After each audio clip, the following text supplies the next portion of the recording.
Darling, baby, can you hear me?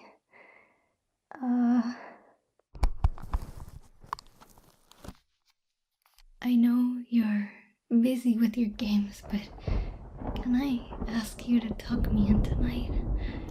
It's just, it's a thunderstorm tonight, and the rain is pretty strong against the windows, and I'm not the bravest girl. Please don't laugh, but I actually really don't like thunder. I really dislike how loud it is and the flashes. It's frightening. I would just really appreciate it if you could put me to bed tonight. Is that alright with you? Come with me to the bathroom and we'll get my teeth brushed together.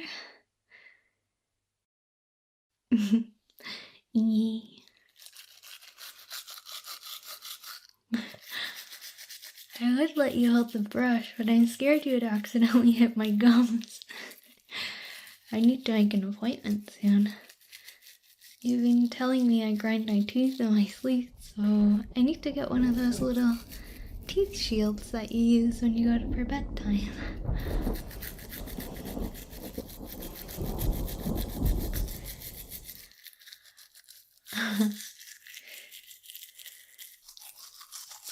Would you still kiss me if I sounded like this at night? Thanks for dropping what you were doing. I didn't really know how to bring it up. We've been together for a while, but thunderstorms just aren't all that common. I really just hated them as I was a child. I had cats, and they would always freak me out, so we'd hide under my bed together. I would make a soft, cozy fort for all of us to sit in it. When cats are stressed, they pin their ears back. I don't like the look of distress on them. I would actually read them stories and stroke them to help calm them down.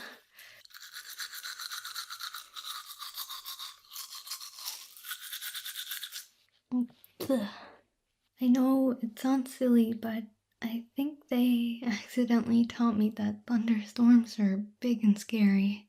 I just never really grew out of it. Will you stay with me? Until I fall asleep, I mean. I want to snuggle together. Please hold me. You're always so warm. What's your secret? Do I have a boyfriend that sold his soul to the devil so he could harvest the secret of internal warmth? You're petting me. Oh, you're treating me like the cats. Yes, I'd pet them and they would purr. But when the thunder clapped, their eyes would go so large and dilated. It was like looking into the abyss. What's that saying? You stare at the abyss long enough and it stares back. I had two kitties that would come under the bed with me. One was named Red Rum and the other Dakota. Red Rum was very dumb but cautious, whereas Dakota was too trusting of strangers. You know, he got catnapped to the next town over because a couple found him walking around in the street. We don't use collars on our cats because they are allowed to free roam. We'd worry the cat would get stuck because of the collar, and then they would perish for lack of better words. However, there's very telling signs if a cat is a stray or not. Does it look sick or weak? Are its eyes covered in gunk? If you notice black dots on its ears, it has fleas. Is it constantly itching? Will it accept any food without question and gobble it up?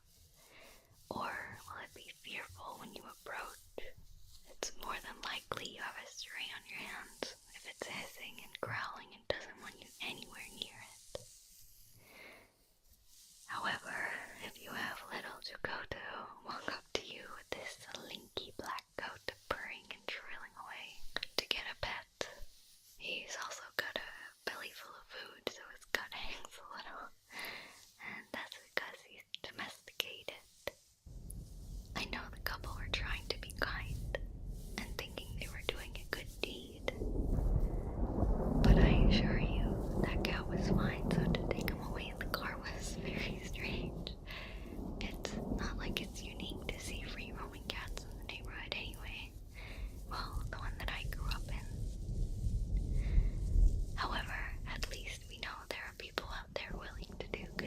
means for those who are defenseless. That's why girls are attracted to a man that's kind to small creatures, or caring towards them. Shows you can appreciate what needs to be looked after. Maybe we see ourselves in the pets, just wanting to receive love and affection from you. Red rum, on the other hand, was frightful and wouldn't let strangers approach. Honestly, I feel like that was the best possible nature you could have for a domesticated animal. Means they know to trust only you guys. There's a funny thing about cats. If they meet you outside of the home, say